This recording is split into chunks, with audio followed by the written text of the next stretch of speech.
안녕하세요. 배신의 장미입니다. 오늘의 사연 시작하겠습니다.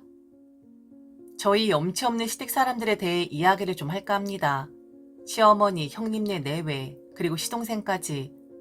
저는 그들에게 바란 거 하나도 없었고 그들끼리 북치고 장구치고 뭘 하든 아무 상관 없었어요. 시어머니 작게 가지고 있는 그 땅 갑자기 재개발된다고 해서 금값 되었을 때도 진심으로 축하만 해줬을 뿐 저거 우리한테 한 푼이라도 떨어질까 기대하지 않았습니다. 왜냐면 형님 내외 계셨으니까요. 항상 첫째 아들, 첫째 며느리 찾으시는 분이 우리 시어머니란 분이었고 시동생은 막내니까 우리 막둥이 하셨었는데 둘째인 우리 남편은 뭐 안중에도 없는 그런 자식 취급하는 분이었습니다. 그래도 얼굴에 구김 한 번 없던 남편이었고 그 금값된 땅 처리해서 형님 내외 시동생에게만 흘러 들어갔어도 저도 눈 하나 깜짝하지 않았어요. 왜냐면 저는 그에 못지않게 든든한 친정이라는 뒷배를 가진 사람이었거든요. 그 땅값 오른다는 소식은 누구나 다 알고 있는 사실이었고 뉴스만 틀어도 알 수 있는 거였는데 어머 동서도 알아? 조금 과장된 거야. 그 정도로 나가지 않아. 동서는 괜히 신경 쓰지 마. 너무 오지랖을 떨어서 그렇지 뭐 돈도 안 된다. 게다가 어머니가 가지고 있는 땅은 딱 마지막에 걸려있는 곳이라서 값도 안 나가. 동서 절대로 큰 돈 안 된다. 라면서 쉬쉬거렸던 형님의 그 얼굴 표정을 잊을 수가 없습니다. 아마 그 땅 제법 값 쳐줬을 겁니다. 하지만 저희 부부는 철저히 배제가 되어 있었고 만일 그 땅값에 대해 아는 체를 하거나 관심을 가지면 남의 떡에 손대는 그런 비양심적인 사람 취급을 받았었겠죠.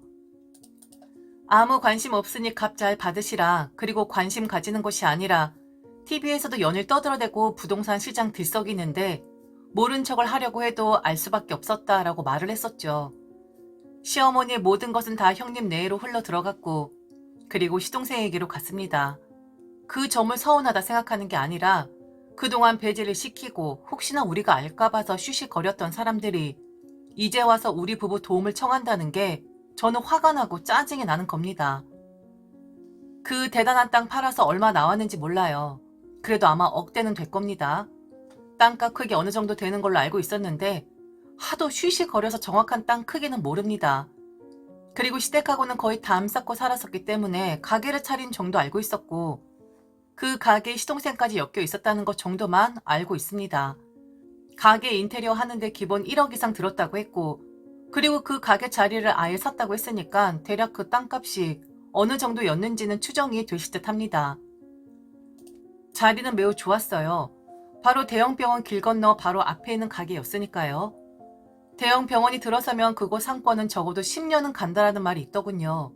2,000개 병상이 있는 병원이니 당연히 환자도 붐빌 것이고 그 가게 샀다고 하길래 제법 돈 냄새 맡을 줄 아네 라고 생각했어요. 그런데 그 대형 병원이 장사가 안 됩니다. 저도 남편 때문에 응급실에 간 적이 있었는데 그 시간에 환자 달랑 3명 있더군요. 그 외에는 다 병원 관계자들이었고요. 그걸 보면서 아 이렇게 환자가 없는데 여기 근처 상권들은 다 이 병원에 오는 환자들 때문에 있는 건데 시댁에서 차렸다는 그 가게 어쩌지? 라는 생각을 잠시 했었는데 결국 그 가게 문 닫았어요. 완전히 환자와 보호자를 상대로 하는 가게였는데 병원 장사가 안 되니까 가게 장사도 안 되는 거였죠. 그래서 결국 그 가게 내놓았는데 누가 요즘 거래합니까? 가지고 있던 것도 돈 쪼들려서 팔아야 될 지경인데 새로운 물건들 걷어들이겠습니까? 망했죠. 뭐 보기 좋게요. 그나마 대출을 어느 정도 끼고 샀는지 모르겠지만 현금 꽤나 있었으니 병원 살아나고 상권 살아나면 나중에 회생할 가능성 있겠지 생각했었는데 그런데 그것도 아니더라고요. 돈을 도대체 어떻게 썼는지 나중에 알았죠. 돈이라는 것이 그렇습니다. 한번 쓰다 보면 그리고 카드 긁다 보면 100만 원, 1000만 원 되는 거 한순간입니다. 적어도 그 가게 살 때 현금으로 샀어야 했는데 제가 생각했던 것보다 훨씬 더 대출을 많이 받았더라고요. 그럼 그 현금은 뭐 했느냐? 꼴값들을 떨고 있었더라고요. 글쎄 형님 내외 그리고 시동생까지 억대하는 외제차 뽑았더군요. 기가 막혔죠. 너무 기가 찼죠. 아니 돈을 그렇게 운용을 하다니 사업을 하려면 어느 정도 여유 자금을 가지고 있어야 마땅한데 그 병원 하나 믿고 그리고 주변 사람들 말만 믿고 장사 잘 될 거라는 확신에 돈을 홀라당 다 탕진을 해버린 거예요. 그런데 참 미스테리이긴 합니다. 그 병원이 절대로 환자가 없을 곳이 아니에요. 어지간한 서울권에 있는 병원보다 규모도 컸고 병상도 2,000 병상이면 엄청 큰 것이고 게다가 시설도 엄청 좋더라고요. 그 병원이 안 될래야 안 될 수가 없는 곳인데 재수가 없으려니 마땅히 잘 되어야 하는 것까지 잘 안 되더라고요. 이자를 감당하기 위해 시어머니가 희생을 하셨어요. 당신 집을 내놓으신 거였죠. 그럼 시어머니의 거처는 어디가 되느냐? 여러분들이 상상하실 수 있는 바로 그곳. 네, 저희 집이었습니다. 구차한 이야기들 구구절절 읊어대고 싶지 않고 저희 집에서 지내겠다는 이유는 아주 명확했습니다. 저희가 착하답니다. 그리고 가진 것이 많은 부부니까 착하게 살아야 한다 하대요. 가족이니까 이해하고 그리고 너는 든든한 친정 있으니까 우리 좀 도와줄 수 있지 않냐고. 그리고 그동안 서운한 점 있었을 텐데 그깟 돈 없어도 니들은 먹고 사는데 충분하지 않았었냐고.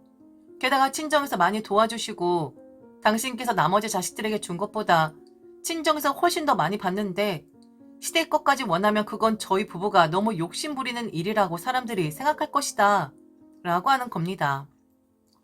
일이 잘못되어서 그러니 도움 좀 줘라. 그동안 니들을 서운하게 만들고 싶어 그런 게 아니라 니들은 잘 사니까 다른 자식들 걱정하기 급급해서 신경을 못 쓴 것뿐이지 항상 니들을 대견하게 생각했었고 어려운 일이 있으면 언제든지 도움을 청할 수 있는 니들이 있어서 얼마나 든든했는 줄 모른다고. 이런 식으로 밀고 들어오는데 정말 확 그냥 다 때려치워버리고 싶더라고요. 말 그대로 계급장 떼고 머리채 다 뽑아버리고 싶었고 반말하면서 쌍욕하고 싶었습니다. 그런데 그렇게 하면 맞은값 달라고 할 테니 그럴 수도 없었고요. 저렇게 여기에 붙였다 저기에 붙였다 하면서 도움을 청할 수가 있습니까? 모든 것을 다 배제했어 혹시나 우리가 알까 싶어 쉬쉬한 사람들이면서 그런데 이제 막다른 골목에 다다랐으니 도움을 달랍니다. 그동안 대견하게 생각했고 든든하게 여겼었답니다. 형님 말하는 꼬라지 더 웃기더군요. 시어머니에게 걱정 말랍니다.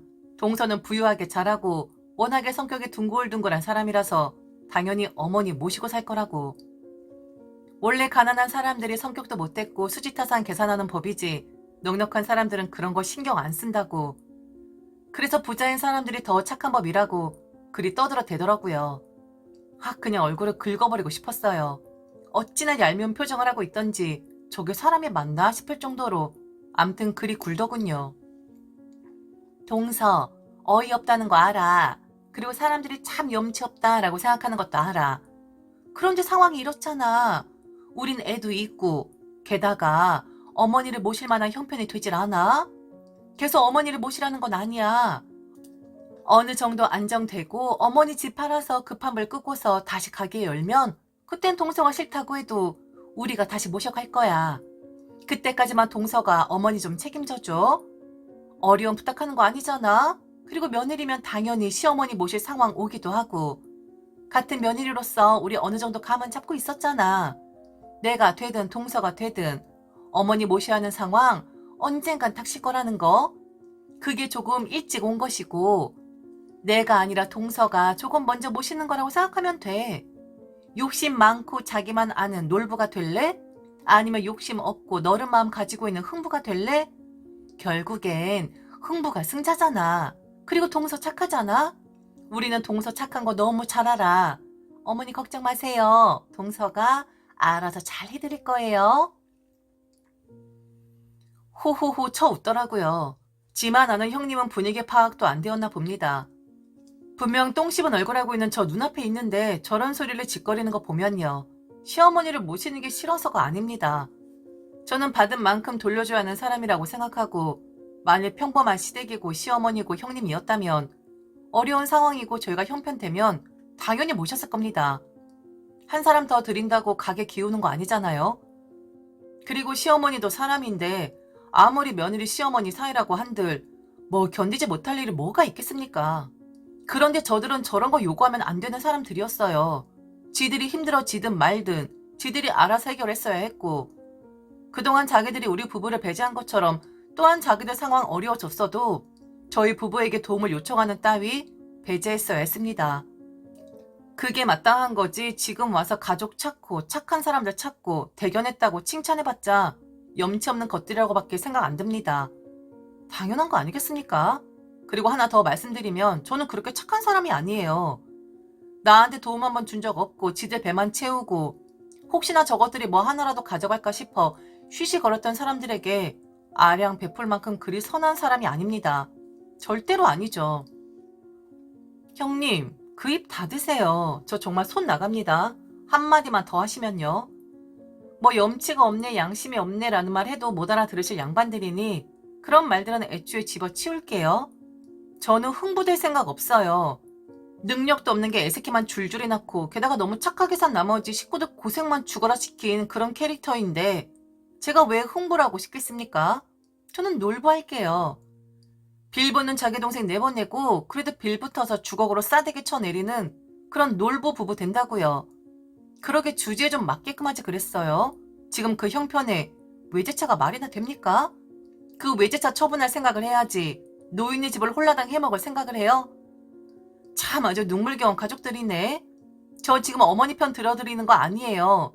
집 홀라당 해먹게끔 하는 어머니 잘못이 제일 크죠. 자신의 거 다 내어주고 나서 하나도 주지 않은 자식에게 거두라고요? 대견하게 생각하셨다고요? 이런 상황이 대견하다 생각을 했다 말하는 거겠죠. 만일 잘 되었으면 평생 그런 말 못 들었을 것 같은데 아닌가요? 누울 자리를 보고 다리를 뻗으세요. 잘못 뻗으면 그 다리 잘려나갑니다. 제가 무슨 말 하는지 아시겠어요? 두 분 다? 둘 다 멍한 눈으로 저를 쳐다보더군요. 멍하게 있지 말고 나가라고 했어요. 양심 없고 염치 없는 사람들한테 일말의 배려나 아량 베풀 이유 없다고 저는 그리 배웠거든요. 그리고 그렇게 살았고요. 꼭 아무 문제 일으키지 않고 준 것 없는 자식들에게 꼭 저렇게 행동을 하더군요. 그런데 그게 통하는 자식이 있는 반면 통하지 않은 자식도 있는 겁니다. 낳았다고 해서 다 부모는 아니잖아요. 그리고 편애하는 부모만큼 어리석은 부모는 없는 법이잖아요. 제 말이 심하고 거슬렸다면 죄송하지만 저는 저들에게 티끌 하나 미안한 마음 없어요. 확 그냥 뭐라도 집어 던지고 싶을 정도로 너무 기가 차다 생각을 했었는데 곱게 보내준 겁니다. 말로만 쏘아 붙인 거라고요. 남편도 잘했다고 하더군요. 그들 일은 그들이 알아서 해야지 왜 지금 와서 우리 도움을 원하는 것이냐고. 그리고 자기가 더 싫다고 했습니다. 시어머니가 어머니이긴 하지만 저보다 어쩌면 자기가 시어머니를 불편하게 생각을 할 것이고 더 부딪히게 될 것이라고 하면서요. 연락은 더 이상 없어요. 차를 팔던지 아니면 사이좋은 자기들끼리 한 집에 옹기종기 모여 살든지 자기들이 알아서 하겠죠. 저희가 신경 쓸 일 아니잖아요. 안 그런가요? 연락 오면 그땐 손 나갑니다. 깽까? 그까짓 거 물죠 뭐. 지금까지 들어주셔서 진심으로 감사합니다. 이상 배신의 장미였습니다.